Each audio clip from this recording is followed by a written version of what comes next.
वीरू भाई सांसें अटक गई बिल्कुल। जसप्रीत बुमराह ने पहले नो बॉल, फिर वाइड बॉल, लेकिन उन सब के बीच में डॉट बॉल। क्या कहेंगे आप?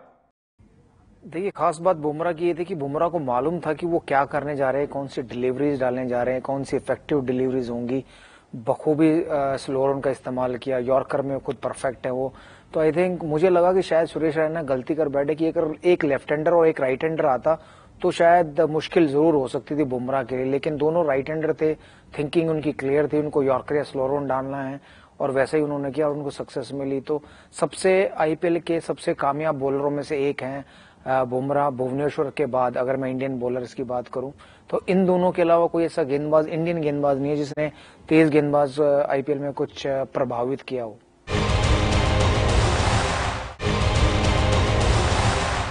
वैसे जितनी ज्यादा एक्साइटमेंट यहाँ मुंबई के पास थी, गुजरात के पास थी, उससे भी कहीं ज्यादा एक्साइटमेंट आपके खेमे में भी होगी ना, क्योंकि अब गुजरात के हार से जो प्लेऑफ का रेस है वो काफी साफ हो गया है। अब पंजाब के पास एक अच्छा खासा चांस है कि वो प्लेऑफ के लिए कर पाए, बशर्ते ये कि वो दिल्ली को हराए।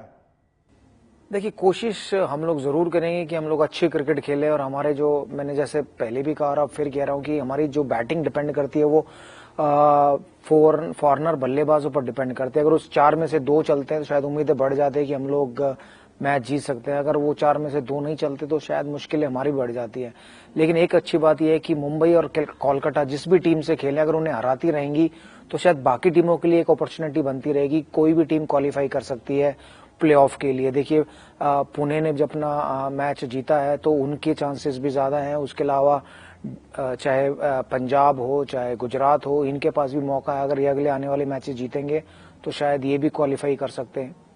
सनराइजर एक ऐसी टीम है जो शायद थोड़ी अभी ये सोच रही होगी कि वो क्वालिफाई कर सकते हैं, लेकिन ये क्रिकेट है, इसमें कभी भी आप 2-3 मैच जीत सकते हो और कभी भी 3-4 मैच हार सकते हो। अगर उनके साथ ऐसा हुआ तो फिर और ज्यादा खुल जाएगा ये प्लेऑफ के लिए।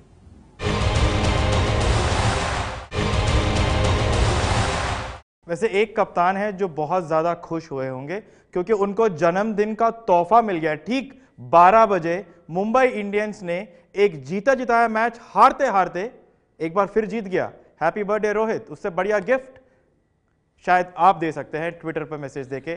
हम चाहते हैं कि आप हमें यहीं पर अपने दर्शकों को ये मैसेज दें।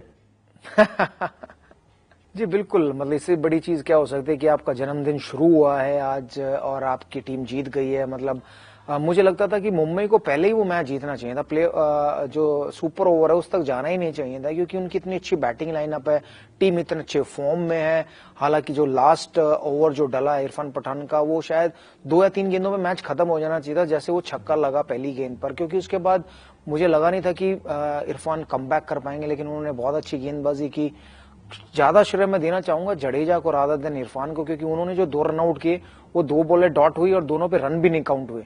तो वो अगर 2 में से 1 भी हिट नहीं लगती तो मुंबई वैसे ही मैच जीत जाती, तो सुपर ओवर की नौबत नहीं आती। लेकिन तारीफ करनी होगी जडेजा की, जिस प्रकार उन्होंने 2 रन आउट किया और वो मैच को एक और अपॉर्चुनिटी दिलाई अपनी टीम को कि शायद सुपर ओवर में जीत जाए। लेकिन कमाल की गेंदबाजी की बुमराह ने। बेस्ट गिफ्ट तो शायद रोहित को बुमराह ने दिया ये मैच जिताकर।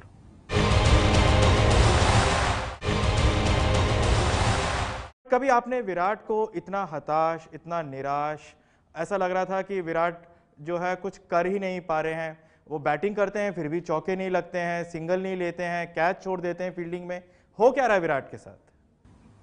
देखिए, मैं एक और शब्द ऐड करूंगा इसमें, वो बेबस है। और वो बेबस क्यों है? क्योंकि जो उनके भी जो फॉरेन प्लेयर हैं वो भी अक्सर उन पर डिपेंड करते हैं, चाहे वो कोई भी हो, वॉटसन हो, एबी डिविलियर्स हो, क्रिस गेल हो, क्रिस हेड हो, या उनके जो महंगे गेंदबाज उन्होंने खरीदे मिल्स, वो उन पर भी बहुत डिपेंड करते हैं। और जब वो नहीं चलेंगे तो वो विराट कोहली हमेशा बेबस नजर आएंगे। सिर्फ उन्हीं का 50 था, किसी भी और बल्लेबाज ने थोड़ी देर भी उनका साथ नहीं निभाया। जब वो उन्होंने शायद शुरुआत की तो उन्होंने 1 या 2 रन बनाए होंगे तो 2 बोर्ड पर विकेट लग गए, तो वहां से वो प्रेशर और बढ़ गया उनके ऊपर। उनका वहां क्रीज पर रहना जरूरी हो गया, जिससे कि उनका स्ट्राइक रेट थोड़ा गिर गया। लेकिन फिर भी उन्होंने कोशिश की अंत तक कि वो खेलते रहे कि शायद कोई बल्लेबाज चले तो वो मोमेंटम मिले और शायद वो मैच जीते, बट ऐसा हुआ ही नहीं। रेगुलर ब्रेक्स पर विकेट गिरते रहे और बड़े बेबस नजर आ रहे हैं, क्योंकि जो उनके हाथ में वो कर रहे हैं, वो रन जरूर बना रहे हैं, लेकिन जो दूसरे बैट्समैन हैं वो बिल्कुल भी कंट्रीब्यूट नहीं कर रहे, चाहे वो इंडियन हो चाहे फॉरेनर बैट्समैन। और जब ऐसा होता है तो हर कप्तान निराश होता है और हताश होता है और बेबस हो जाता है। ये है एबीपी न्यूज, आपको रखे आगे।